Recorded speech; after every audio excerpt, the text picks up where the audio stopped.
Hours, it's happened hundreds of times. An Allied warplane takes off from an air base or an aircraft carrier. It drops its bombs on occupied Kuwait or Iraq.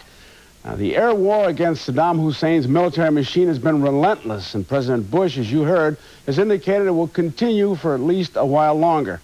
NBC's George Lewis is standing by live in Saudi Arabia with an update on the massive assault. Good morning, George. Good morning, Joe. The weather today over northern Saudi Arabia is not as good as it was yesterday, which has slowed the tempo of the air assault somewhat. But Allied bombers are still taking to the skies. As usual, their mission is to decimate Iraqi positions inside Kuwait and destroy the Iraqis' ability to resupply their ground forces. This is a round-the-clock routine at an air base in northern Saudi Arabia. Loading bombs, hundreds of them. Some with messages for Saddam Hussein scrawled on their casing.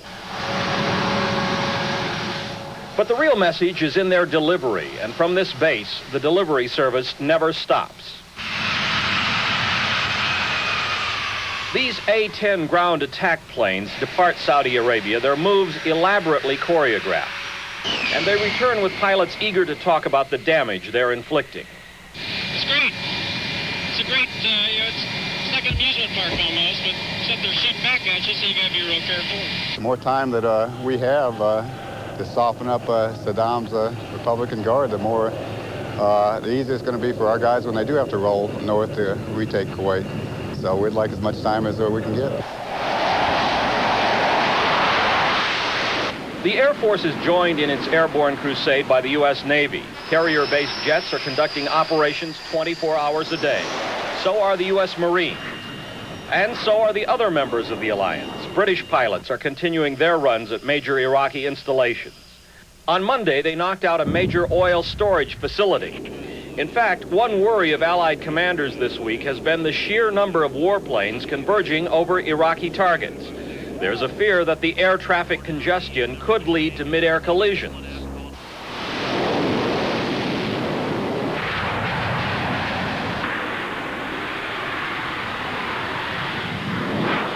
In the midst of the air assault, Allied warplanes have encountered almost no resistance from the Iraqi Air Force. And the Allies are becoming more relaxed about the threat of Iraqi planes that have fled to Iran. British commanders feel the Iraqi pilots' lack of practice diminishes the chance of a counter-air assault. Having not flown to any degree at all now for something approaching 2 months, he would find it exceptionally difficult. But what's also exceptionally difficult, if the past is prologue, is winning a war through air power alone. But day after day, the pilots of this war are flying in the face of history. What kind of an impact is the air war having on the morale of Iraqi troops? According to a group of Iraqi soldiers who gave up today to the Allies, even seasoned veterans are beginning to desert because of the relentless bombing and the lack of food. A group of 10 Iraqis crossed over to Egyptian lines today after walking through their own minefields to get there. Joe?